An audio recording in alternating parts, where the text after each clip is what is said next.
Matière noire d'Ivan Zinberg chez Cosmopolis Éditions. L'homme tira sur le joint les doigts tremblants. La fumée lui procura une éphémère sensation de bien-être, puis la montée acide du stress l'étreignit à nouveau. Lentement, il expulsa un panache blanc à travers la fenêtre de la voiture. Les volutes se dispersèrent dans la nuit tiède de juillet. Au bout du chemin, les lasers de la discothèque dessinaient des arabesques multicolores. En contemplant le halo déployé jusqu'au ciel, il songea à une aurore boréale. Par moments, les videurs ouvraient la porte et il percevait le béat mécanique de la musique électronique. Puis le martèlement s'estompait et le silence regagnait ses droits. « Tu veux en reprendre ?» demanda-t-il. Côté passager, la jeune femme sourit. « Carrément !» Il traça 2 rails de cocaïne devant elle et lui tendit la paille. Elle se pencha pour sniffer avant de s'allonger sur le siège. Il aspira la poudre à son tour. Il ne se lassait pas de la regarder. Ses jambes fluettes, soulignées par son jean slim.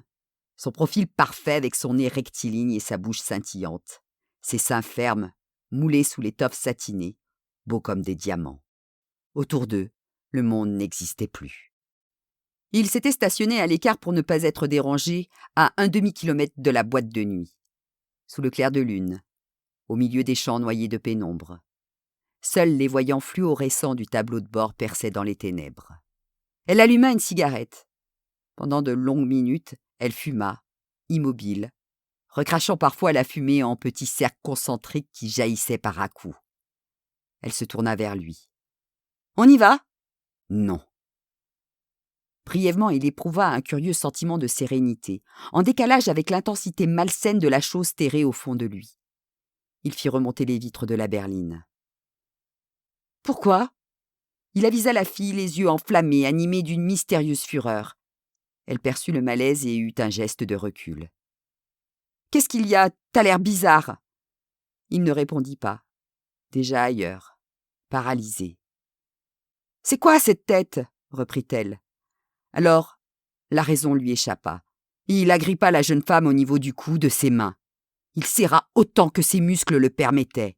Elle hurla, son cri aussitôt étouffé par le garrot mortel noué autour de sa gorge. « Arrête ! Qu'est-ce que tu fais ?» L'homme sentit des craquements. Ses phalanges, blanchies sous l'effet de la pression, enfonçaient les chairs frêles et les cartilages. La fille gesticulait, déterminée à résister. Il s'affala sur elle pour l'écraser. L'asphyxie opérait.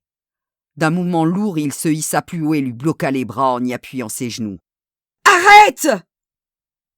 La voix brisée, les traits ravagés par la panique, elle répétait ce mot à l'infini, se contorsionnait, luttait pour rester en vie, lançait ses dernières forces dans la bataille. Peut-être aux portes de l'enfer, espérait-elle encore inverser la tendance. Le bourreau tenait bon. Il lui sembla que ses yeux gonflés de larmes se transformaient, changeaient de couleur et d'éclat.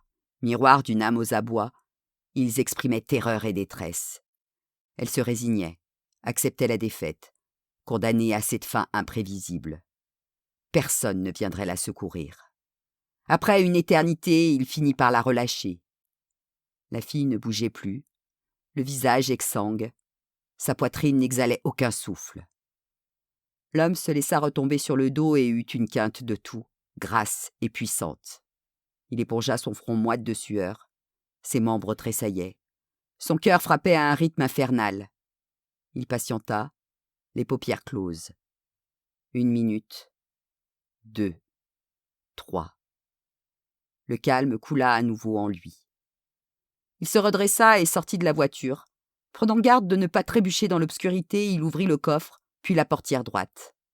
Avec une étrange délicatesse, il souleva le corps gracile, fit quelques pas et le chargea à l'arrière.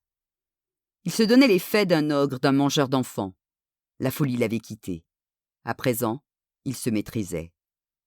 Avant de regagner l'habitacle, il regarda autour de lui. Pas un bruit, peu de lumière.